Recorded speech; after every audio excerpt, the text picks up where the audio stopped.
Handog ng Radyo Pilipinas World Service ang programang Global na Tayo. Pag-uusapan, hihimayin, aalamin ang mga isyung pinag-uusapan ng bayan at dadalhin sa pandaigdigang plataforma. Global na Tayo, talakayang hindi lang pambansa, bagkus pang global community pa. Global na Tayo, dito sa Radyo Pilipinas World Service, ang online digital station ng Pilipino saan man sa mundo. Tara na, Global na Tayo! Muli po, isang mapagpalang pagbati ngayong araw na ito ng Martes. Ngayon po ay ika-26 sa buwan ng Agosto. Ako po yung lingkod, Ray Sampang, at ito po ang programang Global na Tayo. Hatid sa inyo ng himpilang Radyo Pilipinas World Service. Kasama pa rin ang ating buong Global na Tayo team mula po sa ating Master Control. Nandiyan pa rin sina Miss Susan Aizon. And of course, sa ating Master Control, si Hero at si Justin. Sa ating live audio streaming. And of course, kasama pa rin natin sila Jerome. And of course, si Stephanie Vicente, ang ating executive producer para sa ating programang Global na Tayo. Ang Radyo Pilipinas World Service ay isa po sa mga himpilan ng Presidential Broadcast Service Bureau of Broadcast Services. Ano po? Sa patnugot po yan ng Presidential Communications Operations Office. Kami po ay nasusubaybayan at napapanood sa pamamagitan ng ating Facebook Broadcast Live. Sa inyo po mga Facebook browser, type nyo lamang Radyo Pilipinas World Service. And of course, sa atin pong on-time, real-time Radyo Pilipinas World Service Live audio streaming. Kung kayo po ay mayroong smartphone, punta lamang po kayo sa Google Play. At kung kayo naman ay may iPhone, punta po kayo sa App Store. At sa mga browser po na yan, i-type nyo lamang PBS or e-box PBS Audio Receiver. At kapag na-download nyo na po, i-type nyo lang at makikita nyo na ang mga himpilan sa ilalim ng Presidential Broadcast Service. Kabilang na po dyan ang Radyo Pilipinas World Service. Ano po? Yan. And of course, kami po ay nagsisimula mag-broadcast alas 7 ng umaga. Nagtatapos kami sa susunod na araw, the next day na, around 3 to 4 in the morning. Ganun po kahaba ang ating broadcast schedule para po mas marating namin kayo, lalong-lalo ng ating mga overseas Filipino workers saan mang panig kayo ng mundo naroroon, umaga man, tanghali, hapon o gabi, para po malaman ninyo ang mga kaganapan at mga balita dito sa inyong inang bayan. Alright? Okay. Siyempre tayo po ay napapakinggan din sa ating YouTube channel. Sa inyong YouTube browser, type lamang Radyo Pilipinas World Service. Okay? And sana po paki-like ang ating Radyo Pilipinas Facebook page. Paki-follow na rin ang ating Radyo Pilipinas Facebook page. Gayun na rin, subscribe to our Radyo Pilipinas World Service YouTube channel at i-download ng ating PBS Radio app. Alright, ngayong araw pong ito, medyo nagkagulantangan po dito sa inyong inang bayan sa Pilipinas. Kaninang umaga, mga around before 8 in the morning, sapagkat lumabas po ang ikang order mula sa Malacanang, sa pamamagitan ni Executive Secretary Lucas Bersamin. Lumabas po ang order na nire-relieve sa pwesto si PNP Chief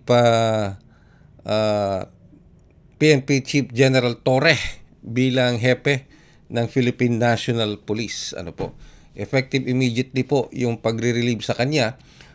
Itong order na ito galing po sa Malacanang. At inatasan din po si General Torre na magkaroon ng smooth transition of leadership and power sa papalit sa kanya, to ensure yung magandang hindi mapuputol na serbisyo ng Philippine National Police. Ngayon, marami po ang naglabasang mga kuro-kuro, naglabasang mga anggulo kung bakit napalitan o na-relieve sa pwesto si PNP Director General Torre. Ito ay sa likod ng kanyang aminin na natin na very popular si General Torre. Nito mga nakalipas na araw. Simula nung bago pa siya ma-appoint as sa PNP Director General, kilala na siya at mabango na yung kanyang pangalan, lalong-lalo na pagdating po dito sa usapin ng dala kay dating Pangulong Rodrigo Roa Duterte sa The Hague upang harapin ang International Criminal Court. Tapos sinundan pa ito nung kanilang hindi natuloy na boxing match nung isa sa mga anak ni dating Pangulong Rodrigo Roa Duterte. Hindi ko na babanggitin ko ng pangalan, pero naging ano rin po yun, naging matunog din po yun. At nabanggit pa nga po ni Pangulong Ferdinand Marcos Jr. sa kanyang pinakahuling SONA na nga maituturing na kampiyon sa sports industry si General Torre dahil nga po dito sa boxing match nila. Kaya lang hindi po natuloy ito dito sa isa sa mga anak ni dating Pangulong Rodrigo Roa Duterte. It's a different story. It's a different story. Na-relieve po siya sa pwesto effective immediately today, kanina pong umaga. So, maraming mga kuro-kuro, may mga nagsasabi na ito may kinalaman sa naging desisyon na rin ng NAPOLCOM. Ang NAPOLCOM po kasi is under the Department of Justice. Department of Interior and Local Government o ng DILG, which is under the leadership of Secretary John Vic Remulla. Okay? At ito po ay maraming mga usapin na lumulutang. Ito ay may kinalaman yata sa hindi niya pagtalima sa atas ng mas mga nakatataas, particular hinggil sa reassignment o pagre-reassign sa ilang mga iba pang mga opisyal ng PNP directly under him. So hindi pa natin talaga alam kung ano ang punot dulo katotohanan dito, unless of course we have confirmation from the Department of Interior and Local Government kung saan under mismo ang Philippine National Police. Mamaya-maya po later on sa ating programa, antabayan po ninyo yan sapagkat magkakaroon po ng press con ang Department of Interior and Local Government sa pangunguna ni Secretary Remulla to clear the air, to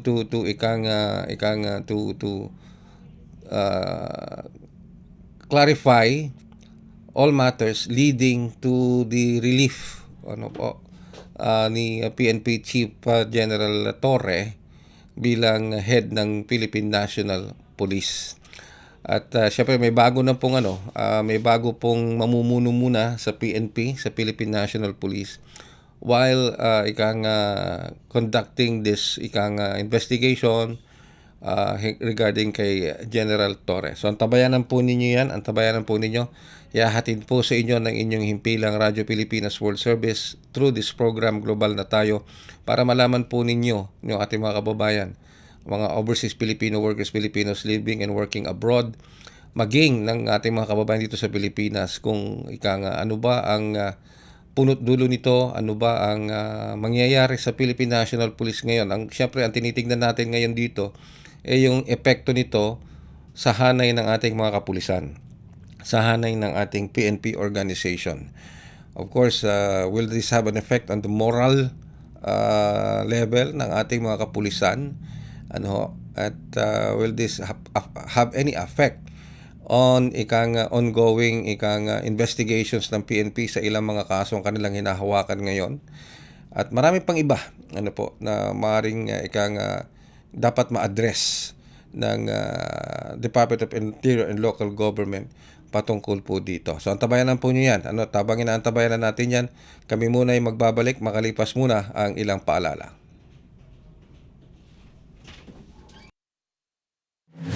Paliwanag mo sa tao na hindi totoo yan. Dahil ang totoo, yung totoo ang dapat ninyong malaman. Nagkalat sa internet ang fake news Ang o ginagawa mali ng at fake news, tinatakot niyo yung tao. What they are doing is creating panic. We say no. Yung pagkalat ng fake news. And some of it's dangerous. Sana iwasan po natin pag-spread ng fake news. At di magpapakalat ng disinformation at misinformation ang kasulukuyang administrasyon. Stop telling us fake news because you're wrong. Para sa totoo at mapagkakatiwalaang mga balita at impormasyon, Radyo Pilipinas. Mas pinadali na ang government transactions sa tulong ng eGov.ph Super App. Pwedeng-pwede mo nang magawa ang lahat ng ito. I-download ang eGov app sa iyong smartphone o tablet mula sa App Store o Google Play Store. Pagkatapos, ilagay ang iyong mobile number at i-authenticate gamit ang one-time PIN o OTP para marehistro ang iyong account. Saka ilagay ang iyong mga pangunahing impormasyon at kumpletuhin ang facial recognition technology technology para sa verifikasyon ng iyong pagkakakilanlan. Para sa mas mabilis at mas maayos na serbisyong panggobyerno, gamitin na ang eGovPH Super App. Paano nga ba mag-register para magkaroon ng schedule sa Bagong Pilipinas Presidential Action Center? Narito ang mga dapat gawin. Gamit ang iyong mobile device, pumunta sa eGovPH app. Pwede itong i-download mula sa Apple App Store o sa Google Play Store. Gumawa ng account. Ilagay ang email address, valid mobile number, pagkatapos ay makakatanggap ka ng one-time code sa iyong email. Gamitin ang code sa eGov app para sa verification ng iyong account at ng mga impormasyong ibinigay. Congratulations! Meron ka ng eGovPH app account. Pwede mo na ma-access ang iba't ibang serbisyo ng gobyerno kabilang ang mga serbisyo sa Bagong Pilipinas Presidential Action Center. Kayo po ay patuloy na sumusubaybay sa programang Global na Tayo dito pa rin sa himpilang Radyo Pilipinas World Service. Habang inaantabayan po natin itong press con ng Department of Interior and Local Government, pag-usapan muna natin ito. Lalong-lalo na malapit sa issue ng sikmura ng bawat Pilipino ito. Ano po? At dahil ito ay may kinalaman sa pang-araw-araw na kinakain ng inyong mga pamilya dito sa inyong inang bayang Pilipinas. Ano? Ito ay may kinalaman sa bigas sapagkat iniutos po kasi ni Department of Agriculture Secretary Chu Laurel sa Rice Industry Development Office o RIDO sa pangunguna ni Undersecretary Christopher Morales na pag-aralan itong may nagbabagong uri ng rice preference ng mga Pilipino. Ibig sabihin ng rice preference yung uri ng klase o klase ng bigas na binibili o kinakain ng mga ordinaryong Pilipino. Nagkakaroon ng shift at tinatangkilik, nagkakaroon ng pagbabago. Ngayon, ito ay sa likod na rin po ng patuloy kasi ng pagtaas ng demand para sa imported rice, partikular ang itong Vietnamese variety na bigas. At batay sa direktibang ito ni Secretary Chu Laurel, paano ito isasagawa ng Rice Industry Development Office o RIDO? Ang tanong dyan ano nga ba ang mas gustong bilhin at kainin ng Pilipino nitong mga nakalipas na buwan? Lokal ba o imported? Yan. Kasi kaya po parang nagkakaroon ng rice change or shift ng rice preference dahil matatandaan po ninyo nitong mga nakalipas na buwan, bumaba ang presyo ng imported rice. Ito po ay dahil na rin sa binabaan ng gobyerno itong taripa na ini-impose natin sa mga imported rice. Dati po kasi 35% ang taripa. Ngayon ibinaba ito nitong mga nakalipas na buwan sa 15% na lamang. Bakit ibinaba ng 15%? Kasi po ito ay upang makatulong sa ating mga ordinaryong Pilipino na mas makabili ng mas murang bigas. Dahil nung kasagsagan po ng mataas na presyo ng mataas na taripa ng imported rice, nagkakaroon din tayo ng problema sa presyo ng mga lokal na locally produced rice. At kaya nga po nagpumilit ang Administrasyong Marcos Jr. na maibenta ito, tinatawag na 20 pesos kada kilo ng bigas na binibili naman po ng National Food Authority sa ating mga local farmers. At bilang pangbalanse doon, habang hindi pa masyadong kumakalat noon itong 20 pesos na kada kilo ng bigas, gumawa sila ng isang strategy na maaari pang magpababa ng presyo ng bigas ng mga imported rice, which is yun nga, cutting the tariff rate ng mga imported rice from 35% to 15%. Ano naging resulta niya? So nagmura, dumagsa ang mga imported rice, nagmura ang halaga nito sa mga palengke, sa mga pamilya. Yung dati pong binibili na halimbawa 55 pesos na imported rice, yung mga long grain yung mga long grain at mga laon na sinasabi, mga premium imported rice, dati 55. bumaba, simula nung na-implement yung 15% na taripa, yung pag-cut sa taripa, bumaba yan ng mga around 52.50, ano? Yun namang nabibili ng 50 pesos na kada kilo ng bigas na imported rice, bumaba ng around 45, 47. Ano? Malaki yung mga binaba. Yun namang nabibili ng 45, 47 noon, nabibili na lamang ng 40, 43, 42, 43. So malaki yung presyo, yung naging epekto ng pagkat ng taripa. Alright? Dahil dyan, dumami ang supply ng imported rice, nagmura. So ang nangyari, yung preference ngayon ng ating mga kababayang Pilipino, nag-shift din. Marami ang bumili napunta sa mga imported rice, ano? Kasi ang dahilan po ng mga kababayan natin na mahilig bumili ng imported rice, unang-una, malinis, maganda yung kalidad, long grain, at yung iba nga laon. Kasi bakit laon? Bakit ba? Ano bang pagkakaiba ng laon sa sa newly harvested na bigas o na palay?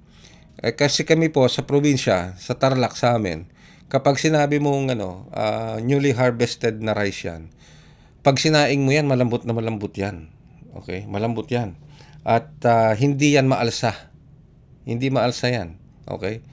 So, ibig sabihin, kung 2-3 takal lang ang sinaing mo, huwag mo asahan na aabot ng kalahati yung kaldero. Di ba? Huwag mo asahan yun. Malambot Okay? Pero ang kaganda malambot. Okay? Alright. Kung ikaw wala ka ng ipin at puro pustiso ka na lang, di ba? Ba't tumatawa ka dyan, Ate Susan?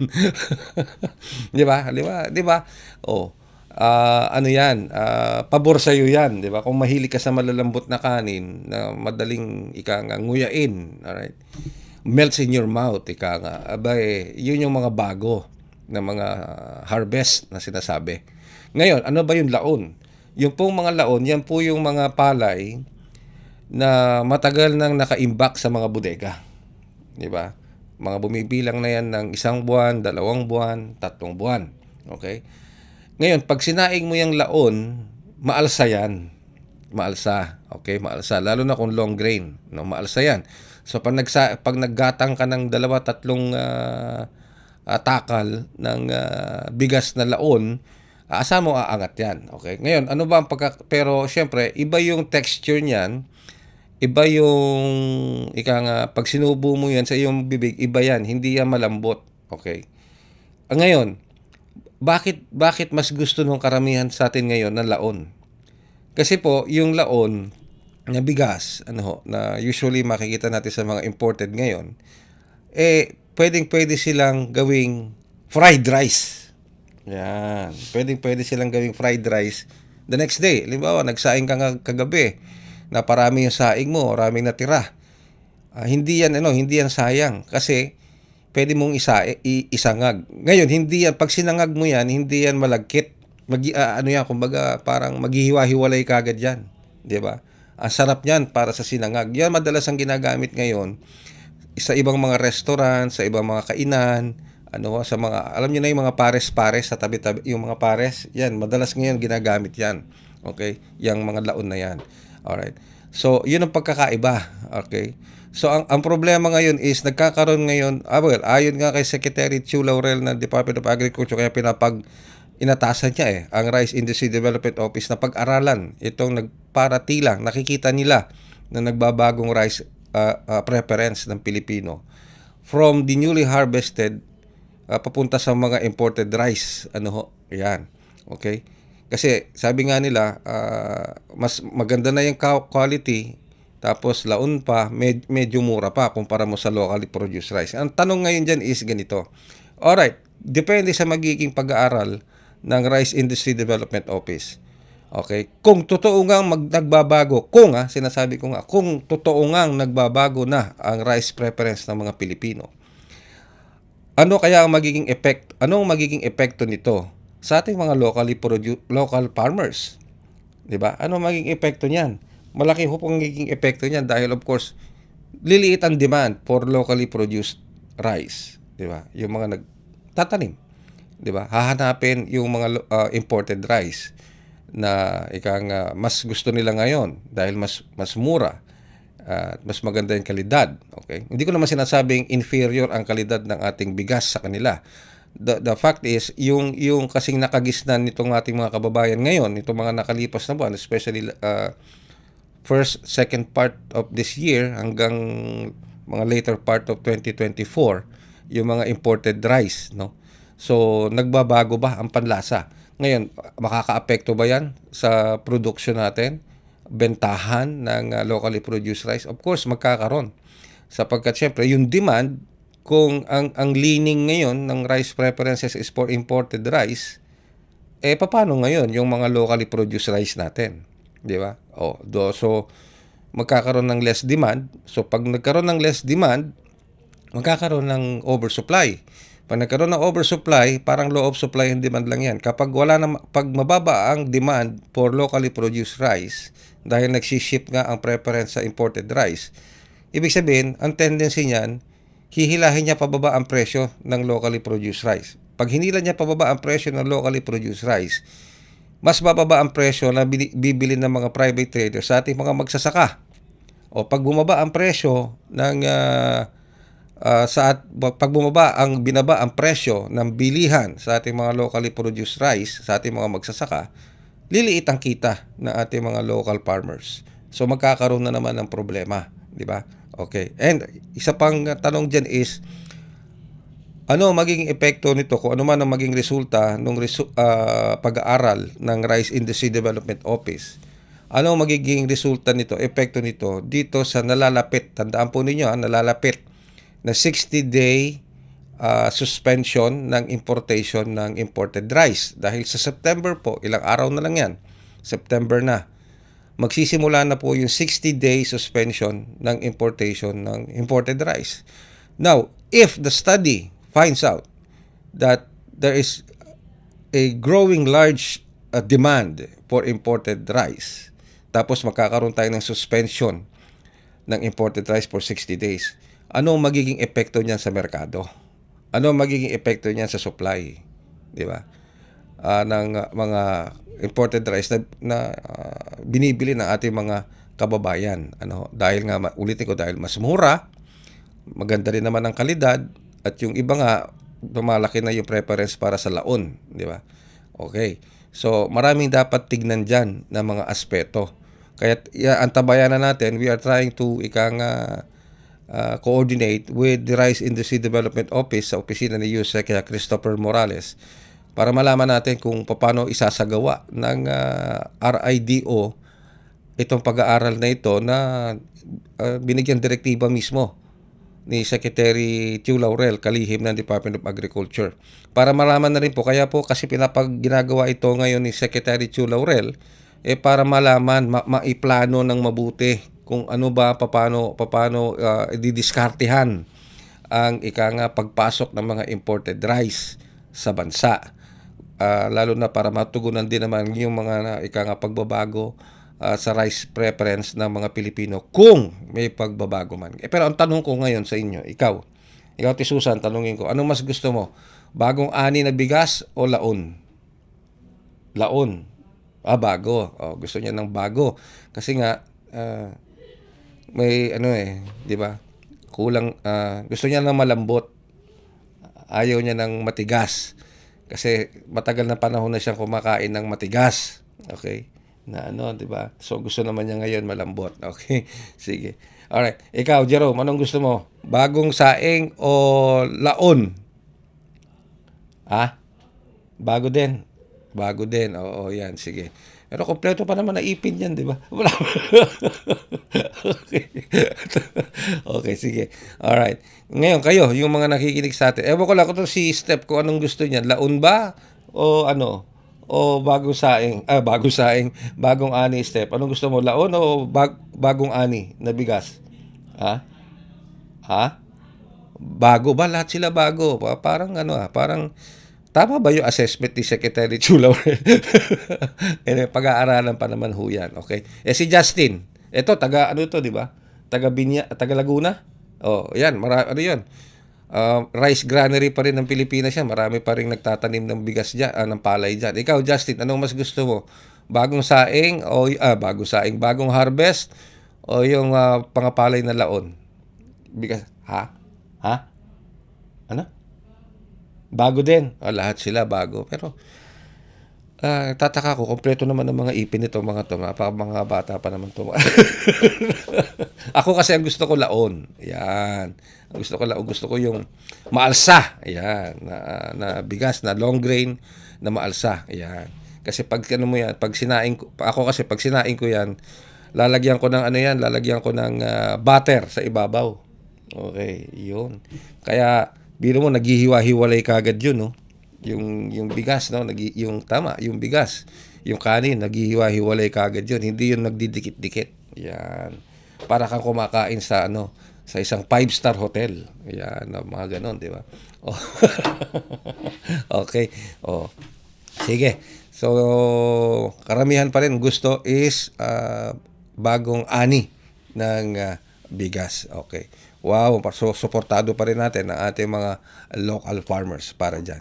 Alright, magbabalik po kami, makalipas pa rin ang ilang paalala. Akala ko dati, sobrang mahal ng tablets. Pero dahil sa ASEAN, halos zero na ang buwis sa tech imports. Kaya mas affordable na sa mga tulad kong estudyante. Sa digitized custom system ng ASEAN, mas mabilis dumating ang mga learning gadgets. Mas konti ang delay, mas marami ang matututunan. Mas madali na mag-source ng parts at accessories ngayon. Dahil sa trade agreements ng ASEAN, mas mabilis ang cross-border shipping at mas mura ang gastos. Dahil sa mas malawak na internet sa ASEAN, kahit sa probinsya nakakabili na kami ng tech online. At maraming ASEAN-made products na good quality. Abot kaya pa. ASEAN supports local innovation. Meron tayong mga hubs na tumutulong sa mga inventors at startups gaya ko para protektahan ang ideas at gawing negosyo. Hindi ako techie pero ngayon marunong na ako magbayad at tumanggap ng QR gamit ang phone. Dahil sa ASEAN, mas accessible ang technology kahit sa maliliit na negosyo. Dahil sa digital trade provisions ng ASEAN, mas maraming tech brands online. Nakaka-order ako ng gadgets at accessories na dati ay imported lang. Ngayon, mas mura at legal. Dahil sa ASEAN, mas abot kaya ang tech, mas mabilis ang access, at mas maraming oportunidad para sa lahat. Innovation across borders para sa bawat Pilipino.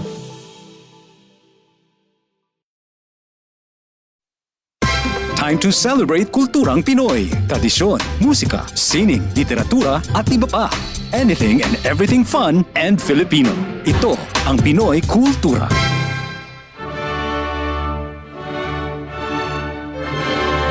Ang sayaw ay mahalagang bahagi ng ating kultura. It is a universal form of self-expression, and no other dance expresses it better than ballet. Meet Alice Reyes, a Filipino dancer, choreographer, teacher, director, producer, and founder of Ballet Philippines. Alice took lessons in classical ballet at a very young age. She completed a Bachelor of Arts degree in History and Foreign Services and took postgraduate studies at Ateneo de Manila University. Alam niyo ba na noong February 1970, her dance company staged the first ever modern dance concert at the Cultural Center of the Philippines Main Theater? At noong June 2014, si Alice Reyes ay naparangalan ng highest award in the arts ng Order of National Artist of the Philippines. Yan ang Pinoy Kultura because our culture is cool. To know more about their life, work, and contributions, visit the National for Culture and the Arts at NCC. Ay, kayo po ay sumusubaybay sa nalalabi pang bahagi ng ating programa Global na Tayo ngayong araw na ito ng Martes. Okay, sige po. At wala na tayong oras dito sa ating programa. Bagamat yung inaantabayan na nating press briefing mula sa Department of Interior and Local Government sa pangunan ni Secretary John Vic Remulla, medyo na-delay ng kaunti. Na-delay ng kaunti. So, antabayan po ninyo. Antabayan niyo pa rin po yan dito sa ating himpilan sa mga programa ng Radyo Pilipinas World Service at ihahatid pa rin po namin sa inyo yung press conference. Mahalaga po ang press conference na yan. Yan po ay may kinalaman pa rin sa naging desisyon sa pagpapa-relieve kay General Torre bilang hepe ng Philippine National Police. Ano po? Sige, at sa ngalan po ng ating mga nakaagapay sa ating Master Control, si Miss Susan Aizon, na hinahanda na ang kanyang plato dahil nagsaing na siya ng bagong saing na bigas. Okay? And of course, sa Master Control yan. And of course, sa ating Wirecast, si Hero at saka si Justin sa ating namang live audio streaming. Ang ating pong producer, ang magkatandem na sina Stephanie Vicente at si Jerome Toledo. Ayan. Alright. Sa ngalan po ng ating Bureau Director Dindo Amparo. Dindo Amparo Sanga ng Presidential Broadcast Service Bureau of Broadcast Services. Ako po yung lingkod, Ray Sampang. Maraming salamat po sa inyong pagsubaybayan. Tabayanan pa rin ang iba pa mga programa dito sa Radyo Pilipinas World Service. And also, pahuling paalala, tulad po nung paalala ni Miss Arlene. Kilala niyo si Arlene, yung na-interview natin kahapon.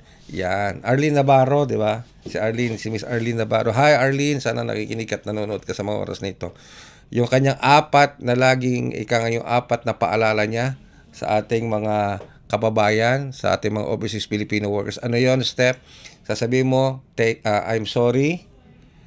Tapos, I'm sorry, please forgive me, thank you, and I love you. Yan, di ba? Okay. Lalong-lalo na yung I love you daw, sabi ni Step na may diin na I love you, tapos nakatingin sa kanyang bandang kaliwa. Ayan, si Step. Okay, sige, maraming salamat po sa inyong pagsubaybay sa ating programang Global na Tayo hanggang sa susunod na edisyon. Maraming salamat. Ingat po tayong lahat. Handog ng Radyo Pilipinas World Service ang programang Global na Tayo. Pag-uusapan, hihimayin, aalamin ang mga isyung pinag-uusapan ng bayan at dadalhin sa pandaigdigang plataforma. Global na Tayo, talakayang hindi lang pambansa, bagkus pang global community pa. Global na Tayo, dito sa Radyo Pilipinas World Service, ang online digital station ng Pilipino saan man sa mundo. Tara na, Global na Tayo.